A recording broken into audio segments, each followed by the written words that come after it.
coronavirus is crushing New York City's bar scene and its workers. New York on a typical Saturday night at 2 a.m., thousands of people are dancing inside the Brooklyn nightclub Elsewhere, all while scores of bartenders, barbacks, bouncers, cleaners, lighting and sound designers are working to keep it running. But last Saturday night, and for the next unknown number of Saturday nights, Elsewhere was empty. The club's bills are still coming due. So are the rents of the nearly 100 people on staff, some of whom make most of their income in tips. And many others are in the same position as Elsewhere. The businesses immediately affected by coronavirus, hotels, arts, food, nightlife, employ many people who cannot work from home. If they don't show up, they don't get paid. When New York City banned gatherings of 500 or more people earlier this month, it was the first step in several to where we are now. 100% of non-essential workers have been mandated to stay home by New York Governor Andrew Cuomo to slow the spread of coronavirus. That was really like Friday the 13th, day one of the very immediate crisis that nightlife is facing, said Dhruv Chopra, co-owner of Elsewhere.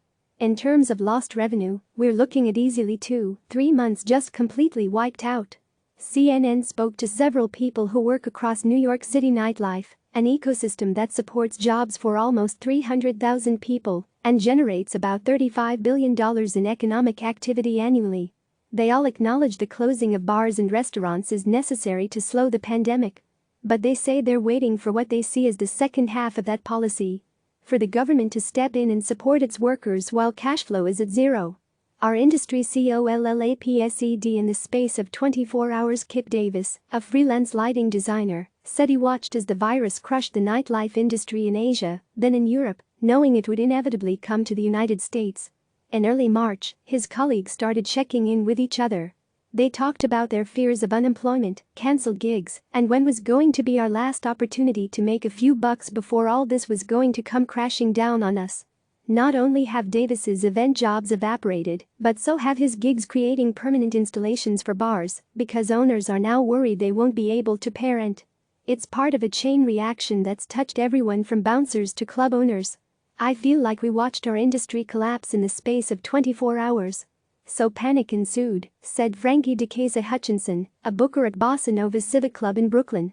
Hutchinson is also the founder of Discwoman, an agency representing DJs who are mostly black and women of color. Both streams of income have stopped, and she's living off savings. I mean, there's just no cash flow between venues, promoters, artists, she said. It's really hard to know how to pick up after this, honestly. What is going to be left? Some bars are paying workers a stipend or sick leave or raising money for them online through GoFundMe and Patreon. If they're employed somewhere, maybe that business might be looking out for them, Davis said. But if they're self-employed, there's nobody who has their backs. Siva Granick, an independent event planner and party promoter in Brooklyn, said he and his peers are all entirely out of any way of creating income. He immediately lost $15,000 he'd invested in events that are now cancelled. For John Barclay, it's 2008 all over again. Until that financial crisis, he was mostly working in journalism and publishing. Then the recession hit, and I had a part-time bartending gig, and I just completely moved over to bartending and bar management because it seemed a lot more recession-proof. He opened Bossa Nova Civic Club, a small dance club, 7 years ago. Of course, I at the time was not considering pandemics at all, he said. Barclay said he laid off the dozen people on his staff so they could quickly apply for unemployment insurance. Soaring unemployment claims. A lot of people are in the same position as Barclay's workers. Almost 3.3 million Americans applied for unemployment insurance the week ended March 21. That's the highest number since the Department of Labor started tracking it in 1967. New governmental assistance programs are meant to help. But the math doesn't work in a city like New York, where 1 in 4 people spends 50% or more of their income on rent. On the local level, New York State has suspended eviction proceedings, and New York City announced small business loans with zero interest and grants for businesses with less than 5 employees to keep paying them at 40% of wages.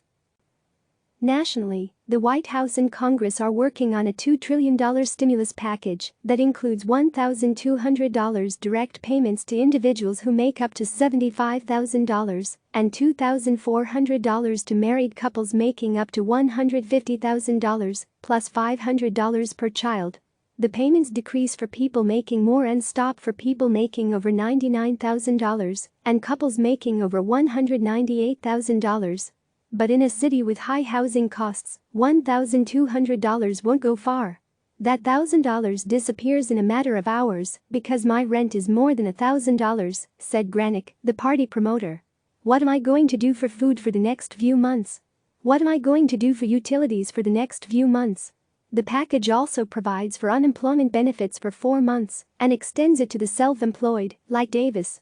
But Davis said he still has many questions, like how the overwhelmed state labor department would handle all the claims. And he still wants a rent freeze. He's able to delay paying his rent, but not indefinitely. Davis said his landlord told him to go work for Amazon. But warehouse temp work and online fundraisers can't make up for the systemic problems made more obvious by the pandemic and the proposed aid package when it comes to nightlife workers. Wealth is not spread out evenly in the city or in the world in general, Hutchinson said. We're really going to see the results of that income inequality come to light during a crisis like this. Who's going to be left behind? Who's going to slip through the cracks? Beyond the economic issues, she added, there's a cultural aspect at risk.